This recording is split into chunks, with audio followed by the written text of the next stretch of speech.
Assalamualaikum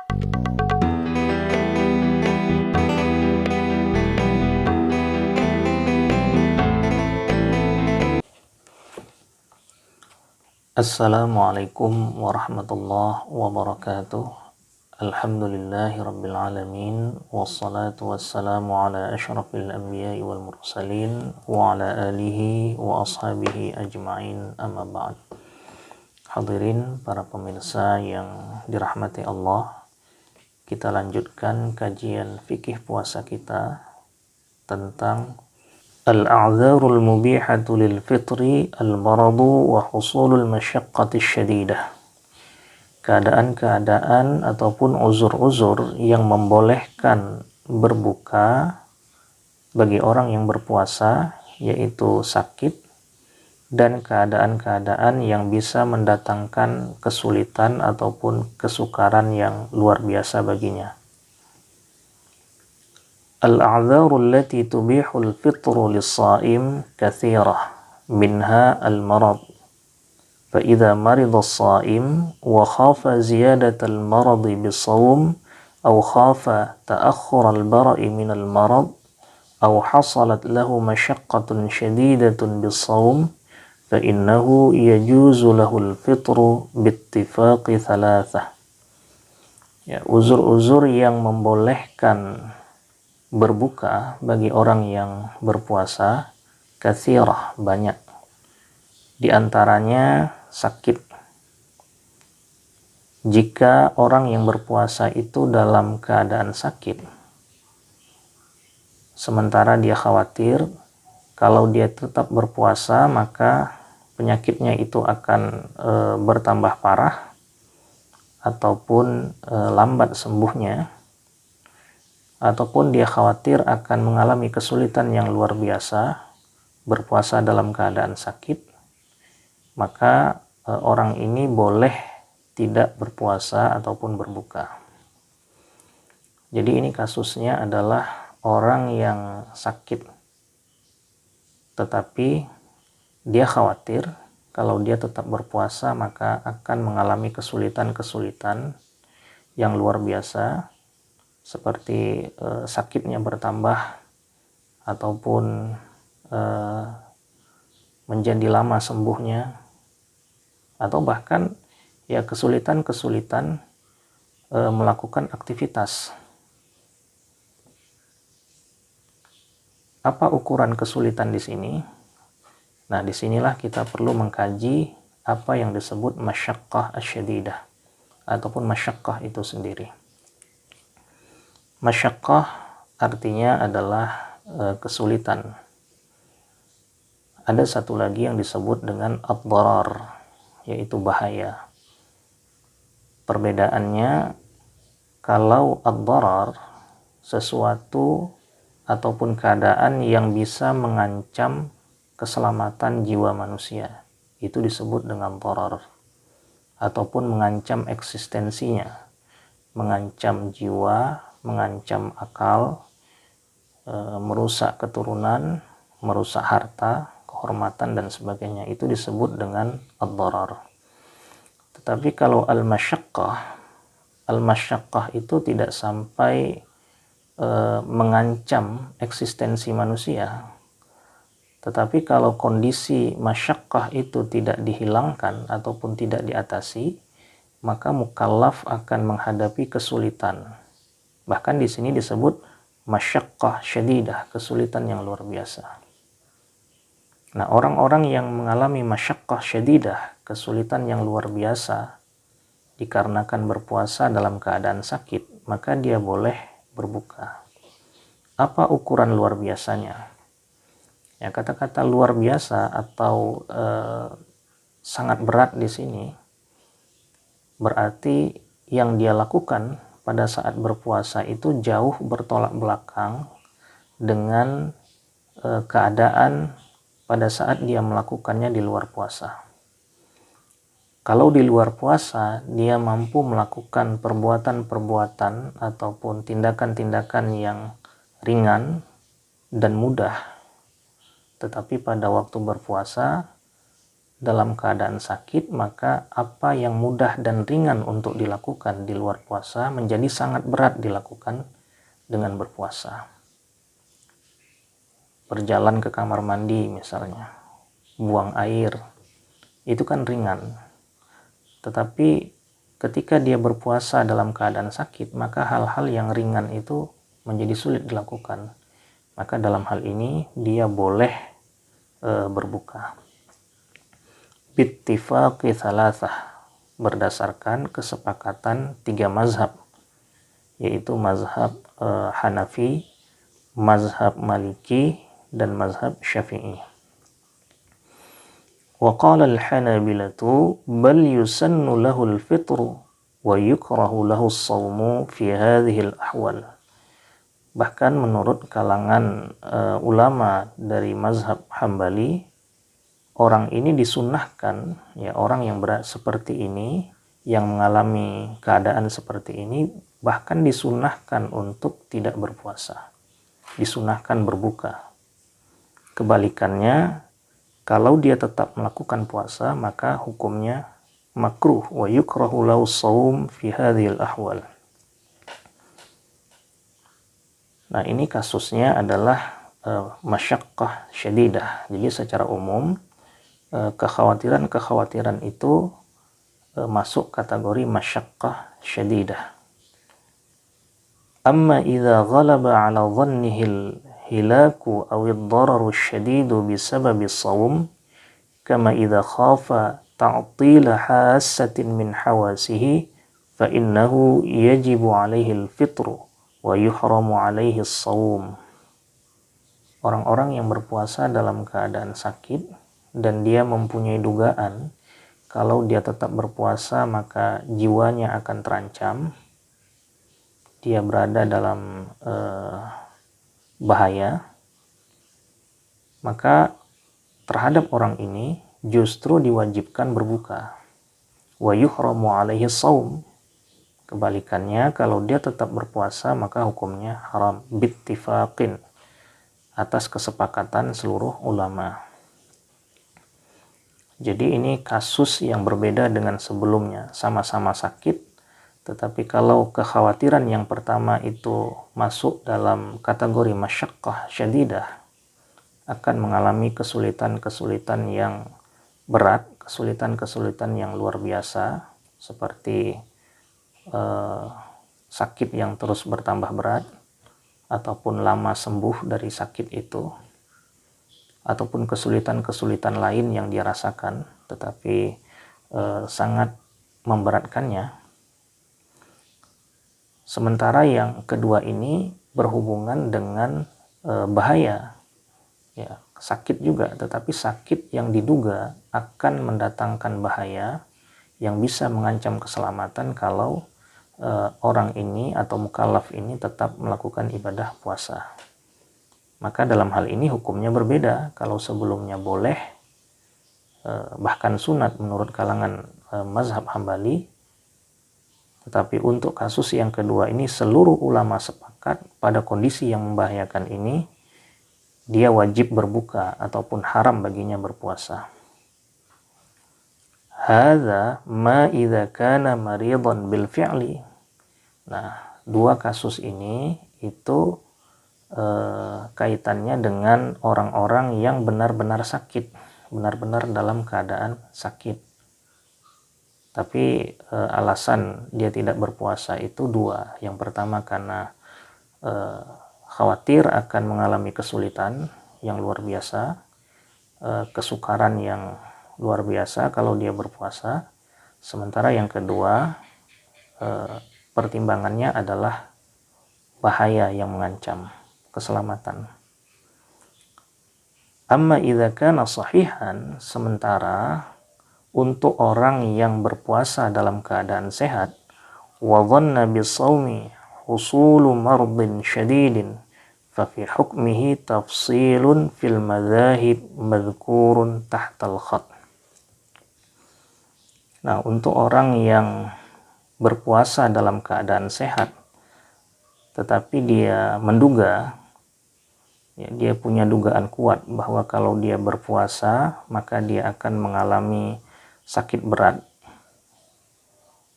Maka terhadap orang ini ulama-ulama mazhab berbeda pendapat tentang hukum melakukan ibadah puasa dalam keadaan demikian. Pendapat-pendapatnya akan dijelaskan pada catatan kaki di bawah ini. Al-Hanabilatu qalu yusannu lahul fitru kal maridi bil fi'li wa yukrahu lahu siyam. Kalangan mazhab Hambali berpendapat bahwa orang ini disunahkan untuk berpuasa. Ya, makruh hukumnya kalau dia tetap berpuasa.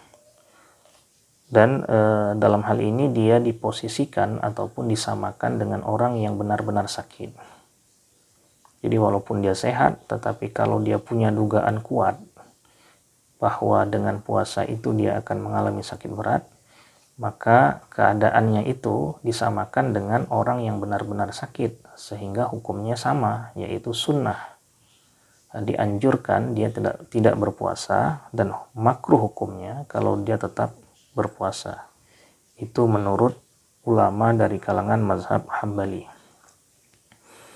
Al-Hanafiyyatu qalu idza kana sahihan min al-maradi wa ghalaba ala dhannihi husulul maradi bis-siyam fa innahu yubahu lahu al-fitr kama yubahu lahu as-sawmu kama law kana maridan bil fi'li. Nah, sementara ulama dari kalangan Hanafi mereka berpendapat kalau orang yang berpuasa ini dalam keadaan sehat, nah, sementara dia juga punya dugaan kuat bahwa dengan berpuasa itu dia akan mengalami sakit, fa innahu yubahu lahul fitru, maka orang ini boleh tidak berpuasa, boleh berbuka. Kama yubahu lahu shaum, sebagaimana dia juga boleh untuk memutuskan tetap berpuasa. Jadi dalam hal ini orang itu bebas memilih, dia boleh berpuasa, dia boleh tidak berpuasa. Kama law kana maridan bil fi'li, juga disamakan dengan orang yang benar-benar sakit. Ya, jadi kedua-dua mazhab ini menyamakan dengan orang yang benar-benar sakit. Ya, bisa kita pahami kenapa disamakan, karena dugaan di sini bukan sekedar dugaan ataupun perkiraan begitu saja, tetapi dugaan dhon yang dimaksud di sini adalah dugaan kuat, hampir mendekati yakin kalau puasa dilakukan dia akan sakit. Ya, mungkin berdasarkan pengalaman-pengalaman di tahun-tahun sebelumnya ataupun pada ibadah-ibadah puasa yang sudah dilakukan sebelumnya. Al-Malikiyyatu qalu idza dhanna as-sahih bis-shawm hilakan aw adan shadidan wajaba alaihi al-fitru kal marid. Ya, kalangan mazhab Maliki juga menyamakan orang ini dengan orang yang benar-benar sakit, sehingga hukumnya wajib baginya berbuka. Dengan catatan dugaan itu mengarah kepada hal-hal yang bisa mengancam keselamatan jiwa ataupun sakit berat.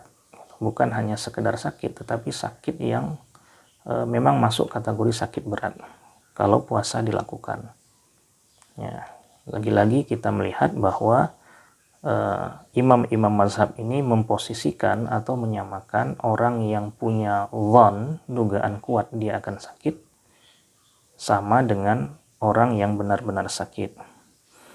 Asy-Syafi'iyyatu qalu idza kana sahihan wa dhanna bis-shawmi husulul maradi fala yajuzu lahul fitru ma lam yushra' fi as-shawm wa yatahaqqaqu ad-darar.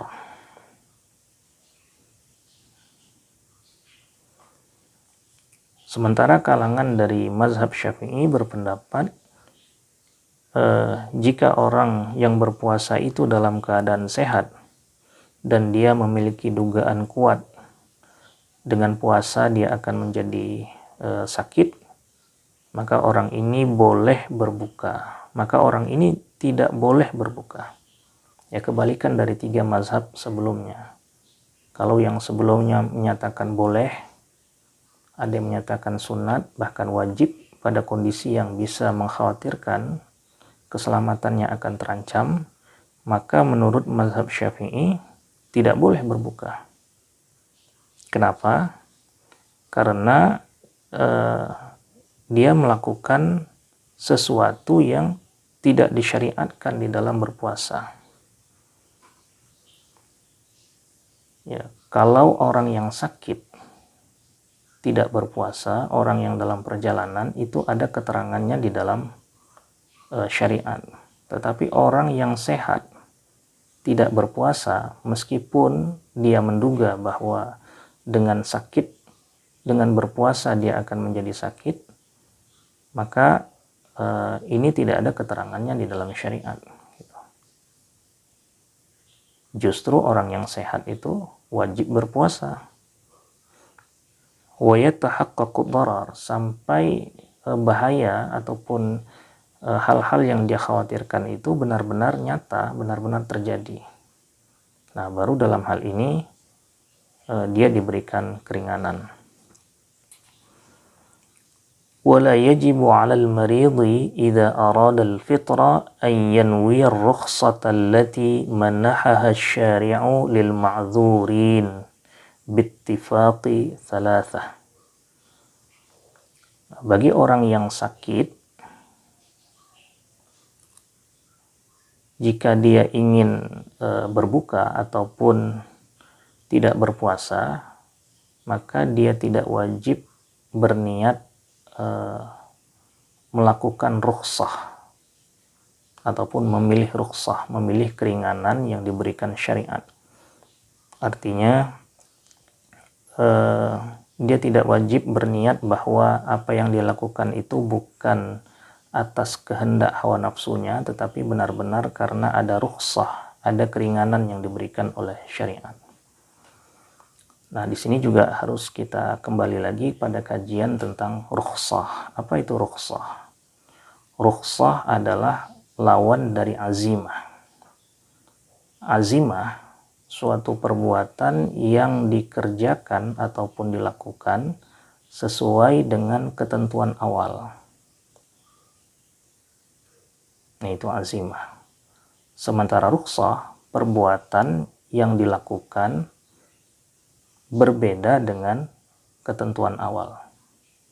Jadi suatu perbuatan, keadaan seseorang mengerjakan suatu perbuatan yang berbeda dengan ketentuan awal. Itu disebut dengan rukhsah. Ya, berkaitan dengan ibadah puasa ini, maka rukhsah ataupun taisir, keringanan, diberikan bukan pada kaifiat sebagaimana salat. Kalau salat tidak mampu berdiri, boleh duduk. Tidak mampu duduk, boleh berbaring, dan seterusnya. Tetapi rukhsah ataupun taisir yang diberikan, kemudahan yang diberikan kepada orang yang sakit, dalam kasus dia berpuasa, tetapi rukhsah yang diberikan kepada orang yang berpuasa sementara dia dalam keadaan sakit, maka ini berkaitan dengan mampu atau tidak mampunya melakukan perbuatan itu, bukan pada kaifiat, bukan pada perubahan tata cara pelaksanaan. Jadi ukurannya mampu atau tidak mampu. Kalau mampu dia kerjakan, kalau tidak mampu tidak dia kerjakan.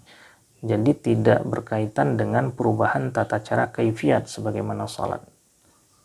Kalau salat maka bisa dikerjakan sesuai dengan kemampuan, sesuai dengan keadaan. Tetapi orang yang berpuasa, dia tidak dibenarkan berpuasa sesuai dengan keadaan. Misalnya puasa 2 jam, puasa 3 jam, puasa setengah hari, atau sampai waktu asar. Itu tidak dibenarkan. Karena ini berkaitan dengan mampu atau tidak mampunya melakukan perbuatan itu sendiri.